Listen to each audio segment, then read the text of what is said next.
बात बेबात पे अपनी ही बात कहता है, मेरे अंदर मेरा छोटा सा शहर रहता है। यादों के एडिट बॉक्स में क्या क्या चलता है देखो तो। दोस्तों 92.7 बिग एफएम पे आप सुन रहे हैं यादों का edit box with Nilesh Mishra, जिसमें रोज मैं आपको सुनाता हूँ याद शहर नाम के काल्पनिक इमेजिनरी शहर की एक कहानी और अपने गीतों की डायरी से कुछ गीत। कुछ मैंने लिखे हैं, कुछ मुझसे बहुत अच्छे साथी शायरों ने। आज की कहानी का नाम है एक टीवी की कहानी।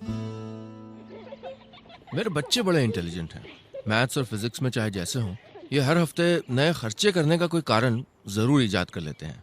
और उनका आर्गुमेंट सुन के लगता है कि हाँ यार, बात तो सही कह रहे हैं, ये चीज लेने का आइडिया मुझे क्यों नहीं आया पहले। ये बच्चे तो किसी रिक्शे वाले को एरोप्लेन का टायर तक बेचते हैं। लेकिन खैर, जमाना भी तो बदल गया है।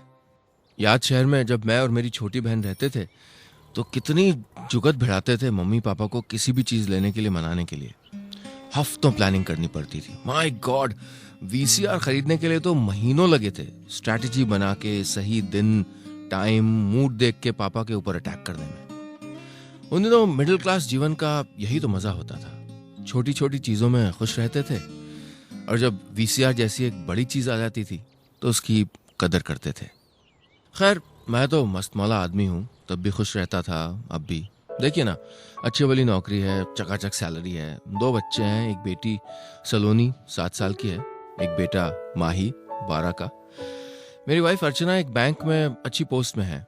पापा मम्मी से रोज फोन पे बात होती है, हर दूसरे तीसरे महीने वो लोग आ जाते हैं या मैं चला जाता हूँ। ओह, मैं तो आपसे बातें करने में रह गया। आज हम एक शॉपिंग मॉल में आए हैं और यहाँ शायद ये बच्चा पार्टी और उनकी कैप्टन मम्मी जी कुछ खिचड़ी पका रहे हैं। अरे अरे देखिए, सलोनी मुझे टी शर्ट से खींच के लिए चली जा रही है। अच्छा, मैं चल रहा हूँ बेटा, कहाँ जाना है? ओए नहीं यार, ये तो टीवी सेक्शन है। नहीं यार, इतना खर्चा मत कराओ। क्या इतने बड़े टीवी से क्या होगा? हम अपार्टमेंट में रहते हैं भैया, फुटबॉल स्टेडियम में नहीं। अरे पिक्चर क्लैरिटी क्या अभी वाले टीवी में नहीं है क्या? कार्टून साफ नहीं दिखते? मैथ्स की कॉपी साफ दिख जाती है ना? वरना आंखें चेक करवाऊं आपकी? हाँ, यूएसबी ड्राइव, एफएम, क्या करें इसका भैया? अरे महानुभाव, दाम देखा है उसका, 1,20,000 रुपए। बेटा, दादाजी की साल भर की सैलरी होती थी जब हम बच्चे थे। कुछ नहीं चली दोस्तों, ये क्रेडिट कार्ड है ना, खर्चे के दर्द को कुछ टाइम के लिए छुपाने का ट्रैंकुलाइजर का इंजेक्शन लगा लिया। ले लिया भैया बच्चों के लिए नया टीवी। और मैं याद कर रहा था याद शहर में बचपन का वो दिन जब हमारी लाइफ का पहला टीवी आया था। मम्मी पापा आने वाले हैं भैया 2-3 दिन में याद शहर से। कारीगर इस वक्त नया टीवी ड्राइंग रूम में लगा रहा है और मैं सोच रहा हूँ घर में घुसते ही पापा कहेंगे, यार तुम लोग के हाथ में ना पैसा टिकता ही नहीं है।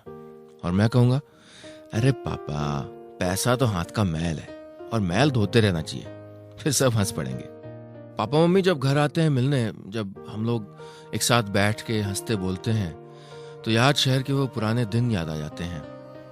ऐसा ही था वो दिन जब पहला टीवी आया था। मैं और मेरी बहन कभी मम्मी पापा से कुछ ज्यादा मांगते नहीं थे। पड़ोसी के घर चित्रहार देख लेते थे। देर रात करमचंद आता था। संडे को रामायण देखने हम और मम्मी पहुंच जाते थे। और शाम को विक्रम और बेताल। विक्रम तू बोला और मैं चला। पापा कभी जाते नहीं थे पड़ोसियों के यहाँ टीवी देखने। कभी कभी न्यूज के टाइम पे हाँ पड़ोस के वर्मा अंकल उन्हें बुला लेते थे।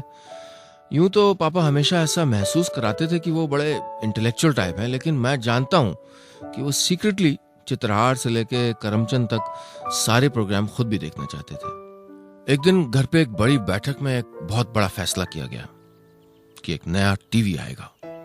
हम भाई बहन तो बिस्तर पे उछल उछल के ऐसे खुशी जता रहे थे जैसे सीधे छत तक पहुंच जाएंगे। आज की तरह के सैकड़ों गैजेट्स थोड़ी होते थे कि हर तीसरे महीने आपको कुछ नया खरीदने की सोचनी पड़े। अरे स्कूटर ले लिया, वो छोटा 165 लीटर वाला फ्रिज ले लिया, एक कलर टीवी और एक वीसीआर और एक ठीक ठाक सा म्यूजिक सिस्टम। अगर इफरात पैसा पड़ा हो तो बस लाइफ सॉर्टेड। अगले 10-15 साल आपको बात करने की कोई जरूरत ही नहीं। माएं क्रोशिया से कवर बनाती थी फ्रिज और टीवी के लिए, जैसे टीवी का कवर नहीं पोता आने वाला हो और उसके मोजे बना रही हो। टीवी आया तो हम सब साथ साथ बैठ के देखने लगे। साथ साथ वक्त बिताने लगे, हंसने बोलने लगे, एक दूसरे को दिन भर की बातें बताने लगे। ज्यादा करीब आ गए थे हम। इतनी खूबसूरत दुनिया सिमट के आ गई थी हमारे टीवी स्क्रीन पे। लेकिन कुछ और मंजर भी देखने पड़े थे उसी टीवी पे। एक दिन टीवी पे खबर आई कि याद शहर में कहीं दंगे शुरू हो गए थे। अपनी जान खो देने का डर क्या होता है उन दिनों पहली बार महसूस किया था। याद शहर में दंगे बढ़ते जा रहे थे। वो आवाजें मैं आज तक नहीं भुला सकता हूँ। कुछ टीवी पे थीं और कुछ मेरे जहन में कहीं गहरे कुएं में बैठ के मुझे अंदर अपने पास बुला रही थीं। पुलिस का सायरन, जलते हुए घरों में गिरते दरवाजों का शोर, लोगों की चीखें, बेवाओं की सिसकियां, टीवी पे तस्वीरें आती थीं। हम हिंदुस्तानी कभी कभी या तो बेहद मासूम बन जाते हैं या एकदम कम अकल।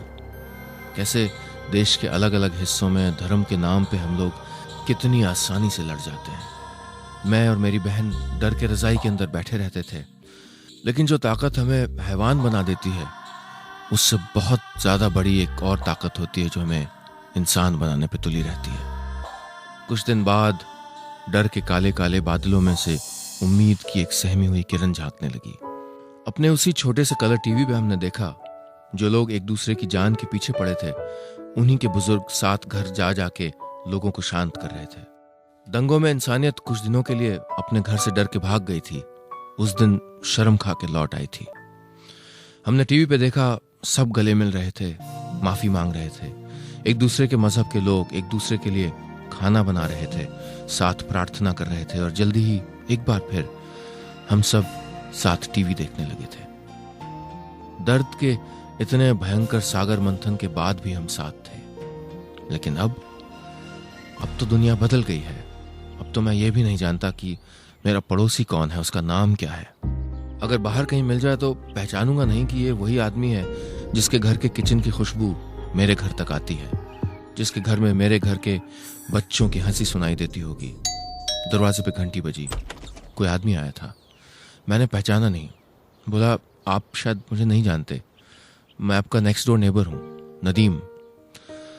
मेरा टीवी खराब हो गया है। वो इंडिया ऑस्ट्रेलिया का मैच शुरू हो गया होगा और मैंने मिस कर दिया ना तो नींद नहीं आएगी। कि आपके घर में मैं टीवी देख सकता हूँ? 1 घंटे बाद अगर आप हमारे घर आते तो सोचते कि कहीं मैं गलत घर में तो नहीं आ गया।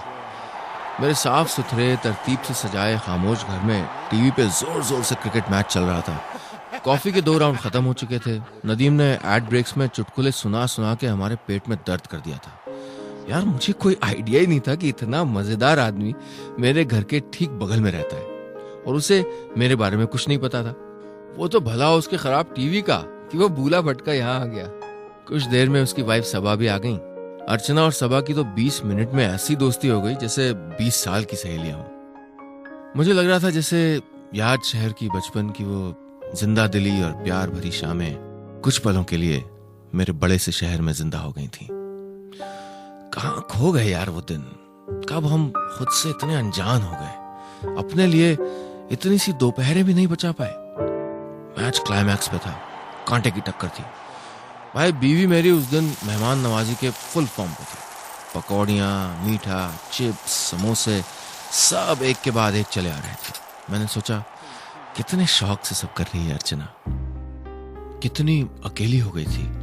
बड़ा शहर दोस्तियों को, छोटे छोटे लम्हों को, प्यार भरे रिश्तों को मार देता है। क्रॉकरी सेट जो लाने के बाद 1 साल से अनयूज्ड पड़ा था वो निकाल लिया गया था। जैसे घर में रहते हुए भी घर जैसा पता नहीं कितने वक्त बाद लग रहा था। कुछ देर में मैं एयरपोर्ट के लिए निकल गया पापा मम्मी को पिकअप करने। रास्ते में मुस्कुराते हुए याद कर रहा था उन दिनों को जब डे नाइट क्रिकेट इंडिया में बस शुरू ही हुआ था। मैं और पापा देर रात तक मैच देखते थे, एकदम 2 यारों की तरह। एक रात 12 बजे मैंने पापा से कहा, पापा भूख लगी है। पापा सोच में पड़ गए। खाना खत्म हो गया था, फ्रिज में ब्रेड तक नहीं थी। वो धीरे धीरे किचन में गए और 20 मिनट के बाद जब मैं ये देखने के लिए गया कि पापा मैच छोड़ के कहाँ गायब हो गए थे, देखता क्या हूँ कि पापा, जिन्होंने कभी जिंदगी में एक चम्मच तक नहीं उठाई थी, उन्होंने थोड़ा सा आटा गूंद लिया था और मेरे लिए टेढ़ी मेढ़ी रोटी सेकने की कोशिश कर रहे थे। मैं पापा मम्मी का सूटकेस लेके घर में दाखिल हुआ। जैसा मैंने प्रेडिक्ट किया था, ड्राइंग रूम में बैठते ही पापा ने टीवी को देखा, लंबी सांस ली और बोले, यार तुम लोग के हाथ में तो पैसा टिकता ही नहीं है। और मैंने कहा, अरे पापा, पैसा तो हाथ का मैल है और मैल धोते रहना चाहिए। फिर सब हंस पड़े। बड़े शहरों में हमारी जिंदगियां किसी जिक्सॉ पजल की तरह बन जाती हैं। सारी जिंदगी कोशिश करते रहते हैं, लेकिन सारे टुकड़े कभी एक साथ पूरे नहीं होते। प्रोफेशनल लाइफ में तरक्की मिल जाती है तो अक्सर पर्सनल लाइफ में अकेलापन रहता है। दोनों मिल जाते हैं तो माँ बाप का साथ नहीं मिलता। जैसे हम सर्कस के बाजीगर हों जो हवा में छल्ले उछाल रहे हों, और एक वक्त पे 2 से ज्यादा छल्ले हमारे हाथ में कभी नहीं रह सकते। बढ़िया नौकरी भी चाहोगे और ये भी कि माँ बाप के पास याद शहर में भी रहो। अरे लालची आदमी, नहीं होगा यार। पापा मम्मी से हम लोग बातें करते रहे। सबने एक साथ खाना खाया। मम्मी खूब सारी अच्छी अच्छी खाने की चीजें लाई थी याद शहर से। नंदू हलवाई के मशहूर पेड़े, थोड़ी सी बालूशाही, काजू, नमकीन, और एक मशहूर बेकरी है 50 साल पुरानी, वहां से कोकोनट कुकीज। लेकिन ये प्यारी सी अपने छोटे शहर वाली महफिल शाम तक बिखर गई थी। हमारा परिवार 3 अलग अलग कमरों में 3 अलग अलग टीवी सेट्स के सामने बंट गया था। आप लोग भी सोच रहे होंगे, ये क्या मैंने टीवी लगा रखा है। दोस्तों, असल में मैंने पहले ये कभी सोचा नहीं था, पर ये टीवी तो एक आईना है जो बता देता है कि कैसे हम बदल गए, कैसे हिंदुस्तान बदल गया। वो दिन बदल गए जब हम सब साथ बैठ के एक रजाई में बुनियाद देखते थे, जब मम्मी के पांव दबाते दबाते चित्रहार निकल जाता था। अब तो बंटवारा कर दिया है टीवी ने मेरे घर का। एक कमरे में बच्चे कार्टून देखते हुए दिन बिताते हैं, एक कमरे में अर्चना अपने सीरियल्स देखती रहती है, और मैं कॉमेडी शोज और न्यूज के बीच में पेंडुलम की तरह घूमता रहता हूँ। साथ खाना नहीं खाते अब हम, एक दूसरे को दिन भर की छोटी छोटी बातें नहीं बताते हम। इसी उधेड़ बुन में मैं ऑफिस गया उस दिन। 2 घंटे बीते ही थे कि अचानक मेरा फोन बजा। मेरी बेटी सलोनी थी, रो रही थी। बोली, दादाजी जमीन पे गिर गए हैं, आंखें बंद हैं, कुछ बोल नहीं रहे।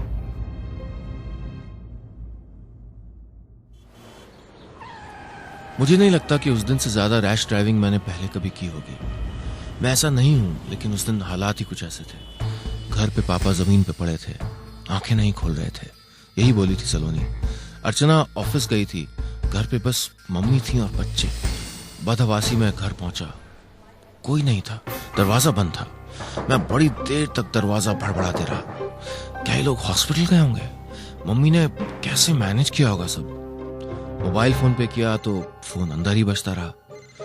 दोनों मम्मी पापा आदत के हिसाब से ना फिर फोन घर पे छोड़ गए थे। मन बुरे से बुरे ख्यालों से भरा जा रहा था। मैं अपने आप को कोस रहा था, मैं ऑफिस गया ही क्यों? आज ही तो आए थे वो लोग याद शहर से, एक दिन छुट्टी नहीं ले सकता था क्या? लिफ्ट बड़ी देर में आई, मैं खींच के बटन दबाता रहा।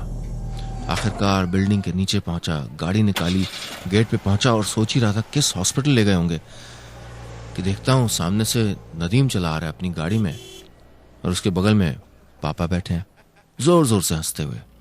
पीछे मम्मी और बच्चे भी दिख रहे थे। पापा उतरे, मेरी जान में जान आई। नदीम बोला, यार अंकल थोड़ा फेंट हो गए थे, ओवर एक्सर्शन हो गया था, लेकिन डॉक्टर ने पूरा चेक कर लिया है, कोई फिक्र की बात नहीं है। पापा ने कहा, यार तुमने कभी बताया नहीं, तुम्हारा पड़ोसी तो बड़ा इंटरेस्टिंग आदमी है। और इसके पापा मेरे जूनियर थे याद शहर में। 10 मिनट बाद ड्राइंग रूम में फिर मंडली लग गई थी। पापा मम्मी हंस रहे थे, बच्चे खुश थे। 10 मिनट और बीते, अर्चना दौड़ भाग के घर पहुंच गई थी। बहुत परेशान होके आई थी, लेकिन सब ठीक ठाक देख के वो भी जल्दी हंसने की महफिल में शामिल हो गई। मैं सोच रहा था, मैंने फिर कुछ लम्हों के लिए वो भूले हुए छोटे शहर की दुनिया फिर से क्रिएट कर दी थी। और मैंने उसी पल में एक फैसला किया, अपने परिवार के रिश्ते मजबूत करूंगा, उन्हें वही खूबसूरत दुनिया दिखाने की कोशिश करूंगा जहां से मैं आया था।